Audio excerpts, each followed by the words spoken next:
नमस्कार दोस्तों, मैं एडवोकेट ब्रजेश फिलोरिया एक बार फिर से आपको अपने YouTube चैनल पे स्वागत करता हूं। दोस्तों, आज हम लोग जानेंगे समझेंगे कि एक प्राइवेट पर्सन यानी कि कोई आम व्यक्ति, आम इंसान भी किसी व्यक्ति को, किसी आरोपी को, किसी अपराधी को कब अरेस्ट कर सकता है और अरेस्ट करने के बाद आगे का प्रक्रिया उसके द्वारा क्या अपनाया जाना चाहिए। दोस्तों, इसके विषय में आपको सीआरपीसी के सेक्शन 43 ऑफ द सीआरपीसी आपको बताता है। सेक्शन 43 धारा 43 ऑफ सीआरपीसी में यह प्रावधान बताया गया है कि कोई भी व्यक्ति जो आम व्यक्ति भी हो सकता है, तो कोई भी व्यक्ति किसी व्यक्ति को जो व्यक्ति यदि उस व्यक्ति के समक्ष या किसी व्यक्ति के सामने कोई व्यक्ति यदि कोई भी तरह का नॉन वेलेबल ऑफेंस कमिट कर रहा हो या कॉग्निजेबल ऑफेंस कमिट कर रहा हो, मतलब कोई भी तरह का ऐसा कार्य कर रहा हो जो संगीन प्रकार का किसी तरह का अपराध हो या किसी प्रकार का जो है गैर जमानती अपराध हो, तो वैसे स्थिति में वह व्यक्ति उस जो है अपराधी को, उस ऑफेंडर को जो है अपने गिरफ्त में ले सकता है, अपने अधिकार में ले सकता है, उसे अरेस्ट कर सकता है। दो चीजें हैं दोस्तों कि ऑफेंस कॉग्निजेबल मतलब संगीन प्रकार का ऑफेंस होना चाहिए और जो है ऑफेंस जो है नॉन वेलेबल होना चाहिए। लेकिन नॉन वेलेबल ऑफेंस कौन सा है, वेलेबल ऑफेंस कौन सा है, कॉग्निजेबल ऑफेंस कौन सा है, नॉन कॉग्निजेबल ऑफेंस कौन सा है, ये आम व्यक्ति को तो मालूम होता नहीं है। तो उस स्थिति में दोस्तों यदि कि कौन सा अपराध क्या है, तो सिंपली वे में आप इतना कर सकते हैं, समझ सकते हैं दोस्तों कि वैसा कोई भी तरह का अपराध जो का बहुत ही संगीन प्रकार का अपराध हो, बहुत ही जो है घिनौना प्रकार का अपराध हो, उच्च स्तर का अपराध कर सकते हैं। तो वैसे अपराध में आपका यह राइट होता है कि आप उस व्यक्ति को जो आपके समक्ष या आपके सामने कोई अपराध कारित कर रहा हो, तो उसे आप अकेले या किसी और ग्रुप के एकजुट करके आप उसे अपने हिरासत में, अपने कब्जे में उस व्यक्ति को रख सकते हैं, उसे अरेस्ट कर सकते हैं। और साथ ही साथ वैसे भी अपराधी, वैसे भी आरोपी को आप जो है अरेस्ट कर सकते हैं जो प्रोक्लेम्ड जो है ऑफेंडर हो, प्रोक्लेम्ड ऑफेंडर हो, जिसे मतलब कि जो है आपका प्रोक्लेम्ड का अर्थ ये होगा दोस्तों कि जो कोई घोषित जो है ऑफेंडर हो, अपराधी हो, जिसके ऊपर की घोषणा कर दिया गया हो पुलिस के द्वारा या कोर्ट के द्वारा कि ये व्यक्ति कहीं भी, जहां कहीं भी मिले तो उस व्यक्ति को पकड़ के जो है अरेस्ट किया जाए, तो पकड़ लिया जाए, तो वैसे आरोपी को, वैसे ऑफेंडर को भी आप अरेस्ट कर सकते हैं दोस्तों। तो ये तो है कि ये एक प्रोसीजर है आपको सीआरपीसी क्रिमिनल प्रोसीजर कोड का सेक्शन 43 में, कि आपको अधिकार देता है कि किसी व्यक्ति को जो कॉग्निजेबल ऑफेंस को कमिट कर रहा है उस व्यक्ति को आप अरेस्ट कर सकते हैं। लेकिन आगे फिर क्या करना है दोस्तों, उसके बाद का प्रोसीजर क्या है, तो आपको अरेस्ट करने के बाद इमीडिएटली जितना जल्दी हो सके, एज सुन एज पॉसिबल, आपको उस व्यक्ति को आपको पुलिस ऑफिसर के हैंड ओवर कर देना चाहिए। या फिर यदि वहां आसपास में कोई पुलिस ऑफिसर नहीं मौजूद हो तो आपको नियरेस्ट पुलिस स्टेशन के पास जाकर नियरेस्ट पुलिस स्टेशन को हैंड ओवर कर देना चाहिए। तो नियरेस्ट पुलिस स्टेशन को आपको उस व्यक्ति को, उस आरोपी को जो है हैंड ओवर कर देना चाहिए। ये आपका जो है अधिकार है। तो आजकल देखते हैं दोस्तों कि यदि कोई भी व्यक्ति को पकड़ लिया जाता है किसी अपराध में, कॉग्निजेबल ऑफेंस आपको मैं बता दूं, कॉग्निजेबल ऑफेंस का मतलब कोई भी तरह का घिनौना अपराध, और जैसे कि आपका रेप हो गया, मर्डर हो गया, किडनैपिंग हो गया, डकैती हो गया, चोरी हो गया जो है, या फिर इसी तरह के और भी जो है अटेम्प्ट टू सुसाइड सुसाइड तो नहीं, अटेम्प्ट टू सुसाइड नहीं कर सकते हैं, वो अवेलेबल ऑफेंस है। तो इस तरह के और भी जो ऑफेंस है, तो उस तरह के ऑफेंस जो हो गया आपका, लूट हो गया, इस तरह का जो है रॉबरी, तो ये सब चीजों में आप ये उसको अरेस्ट कर सकते हैं। और बाद में आप पुलिस ऑफिसर को, यदि पुलिस ऑफिसर वहां मौजूद नहीं है, जैसे कभी कभी क्या होता है दोस्तों कि जैसे भीड़ में किसी व्यक्ति को किसी आरोप को करने की वजह से, किसी अपराध को करने की वजह से उसे आरोपी मानकर, अपराधी मानकर उसे अपने हिरासत में ले लिया जाता है और प्रक्रिया अपने आप करने लग जाते हैं लोग। मतलब कहने का लोग उसे मारने लगते हैं, पीटने लगते हैं, उसे सारे झुंड मिलके पीटने लगते हैं। तो उस तरह से आप मॉब लिंचिंग का शिकार मत बनिए, आप जो है भीड़ का शिकार मत बनिए दोस्तों, बल्कि आप इस जो है सेक्शंस, इस जो आपको कानून का जो राइट है उसका आपको फॉलो करना चाहिए। वहां पे अगर आसपास में कोई पुलिस है तो भी उसको नहीं देखकर वो खुद ही वो लोग मारने लगते हैं, पीटने लगते हैं अपराधी को, तो वैसा करने से हम लोगों को बचना चाहिए दोस्तों, क्योंकि यदि हम लोग ऐसा करते हैं तो उसके लिए हमें दंड भी भोगना पड़ सकता है।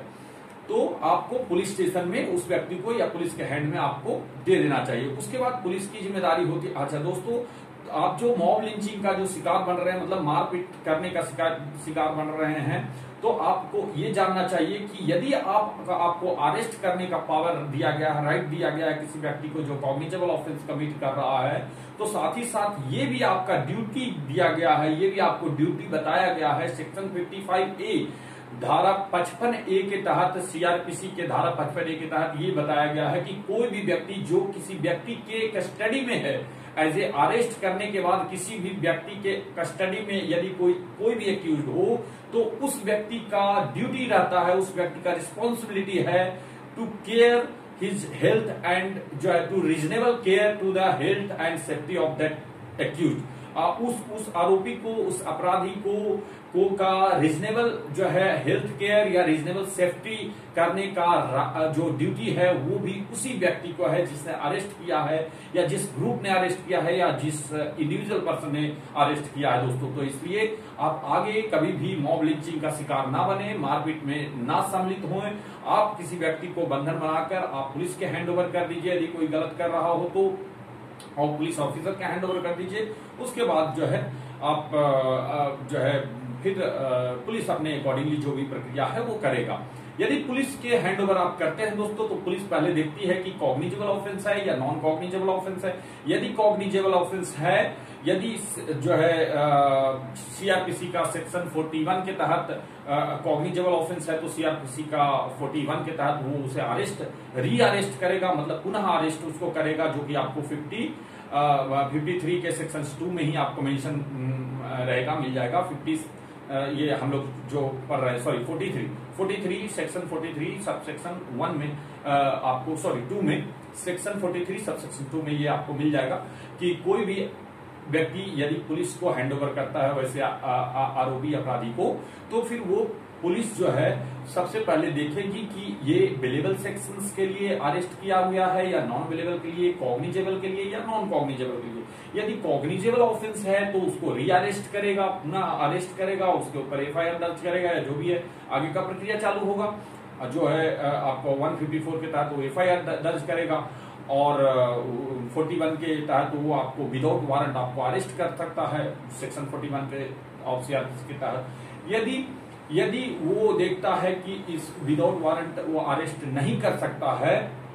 मतलब कि 41 में जो पावर्स दिए गए हैं कि विदाउट वारंट भी अरेस्ट किया जा सकता है कॉग्निजेबल के केस में, ऑफेंस के केस में, और उसे मालूम चल रहा है पुलिस ऑफिसर को कि ये कॉग्निजेबल ऑफेंस के लिए अरेस्ट नहीं किया गया है बल्कि नॉन कॉग्निजेबल ऑफेंस के लिए अरेस्ट किया गया है, तो उस व्यक्ति को वो नाम, पता, एड्रेस वगैरह डिटेल्स पूछकर वो उस व्यक्ति को रिलीज कर देगा, छोड़ देगा दोस्तों। और यदि वो सेक्शन 43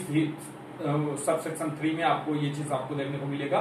और यदि वो व्यक्ति नाम, पता, एड्रेस वो नहीं बताता है, या फिर नहीं बताता है, या फिर बताता भी है तो गलत बताता है, और पुलिस को इस बात का विश्वास है कि ये जो आंसर दे रहा है, नाम, पता, एड्रेस बता रहा है, वो एड्रेस और नाम को विश्वास करने योग्य नहीं है, उसके पास कोई रीजन है पुलिस के पास कि वो गलत जानकारी दे रहा है, तो वैसे स्थिति में वो सेक्शन 42 ऑफ द सीआरपीसी के तहत वो उस व्यक्ति को जो कार्रवाई करेगा, जो धारा 42 के तहत जो है, तो धारा 42 के तहत आप उसको कार्रवाई करेगा कि मतलब उसको यदि नॉन कॉग्निजेबल ऑफेंस भी है तो भी उसने अगर नाम, पता, एड्रेस वगैरह उसने गलत बताया है तो उसको 24 घंटे तक वो अपने हिरासत में रखेगा, मतलब 24 घंटे तक वो कोशिश करेगा कि मतलब वो नाम, पता बताए, सही बताए, और उसके बाद उसको रिलीज कर सकता है ऑन बेल जो है बॉन्ड पे या फिर सिक्योरिटी पे, या फिर उसके बाद जो है आपको यदि 24 घंटा के भीतर वो भी अगर वो नहीं बताता है ये सब सारी चीजें जानकारी सही, तो उस स्थिति में उसे नियरेस्ट मजिस्ट्रेट के हैंड ओवर करना पड़ेगा। मतलब नियरेस्ट मजिस्ट्रेट के पास, जैसा कि कॉग्निजेबल केस में होता है, जैसा कि आफ्टर एफआईआर होता है कि 24 घंटे के अंदर आरोपी को जो है मजिस्ट्रेट के पास समक्ष कोर्ट में उसको प्रस्तुत किया जाता है, उसको खड़ा किया जाता है, एक्यूज्ड को लाया जाता है। वैसे ही केस यहाँ पे होगा। ये नॉन कॉग्निजेबल ऑफेंस रहेगा। फिर भी यदि उसको शंका है कि वो नाम पता गलत बता रहा है या फिर नाम पता गलत बताया गया है उसके द्वारा, तो उस स्थिति में वो 24 घंटे के भीतर उसको मजिस्ट्रेट के पास ले जाएगा और जो है उसके अकॉर्डिंगली फिर आगे का कार्रवाई जो है होगा, उसको हम आगे डिस्कस करेंगे दोस्तों। और यदि दोस्तों कोई व्यक्ति जिसको कि इस तरह से पब्लिक के द्वारा अरेस्ट किया गया है, प्राइवेट पब्लिक के द्वारा अरेस्ट किया गया है, उसको हैंड ओवर किया गया पुलिस स्टेशन में पुलिस ऑफिसर के समक्ष, तो यदि वो मालूम चलता है कि वो व्यक्ति आपका नॉन नेशन सिटीजन है या फिर मतलब आपका भारत का नागरिक नहीं है, आउट ऑफ कंट्री का कोई सिटीजन है, तो उस स्थिति में उस व्यक्ति को जो सारे एड्रेस वगैरह या फिर आपका नाम पता वगैरह सारा डिटेल्स सही बताने के बावजूद भी दोस्तों उसको जो है तभी छोड़ा जाएगा, तभी उससे छोड़ा जाएगा यदि नॉन अवेलेबल सेक्शन है तो भी, जबकि उसका एचएस सिक्योरिटी जो है वो कोई इंडिविजुअल पर्सन हो या कोई भी जो है उसके रिलेटिव हो, उसके जो है दोस्त यार कोई भी हो, वो इंडियन होने चाहिए। मतलब इंडियन कोई पर्सन एज ए सिक्योरिटी खड़ा होगा तो ही उस व्यक्ति को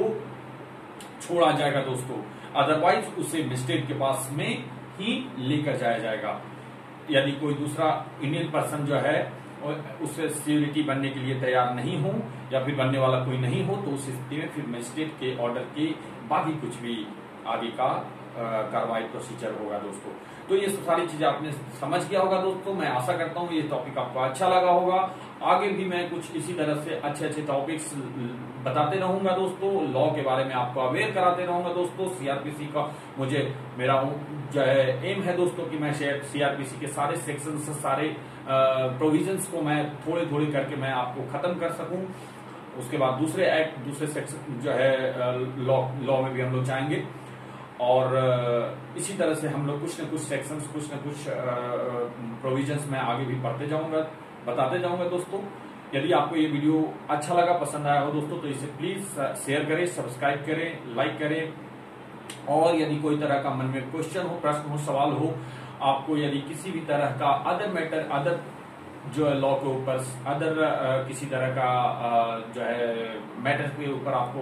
कोई तरह का सवाल हो दोस्तों, या फिर आपका सजेशन हो कोई, तो उसे भी आप कमेंट बॉक्स में लिखकर जो है मुझे बताएं दोस्तों। और साथ ही साथ यदि आपको ये वीडियो पसंद ना भी आया हो दोस्तों, तो कृपया इसे जो है डिसलाइक भी करें दोस्तों। तो देखने के लिए दोस्तों थैंक यू वेरी मच, धन्यवाद।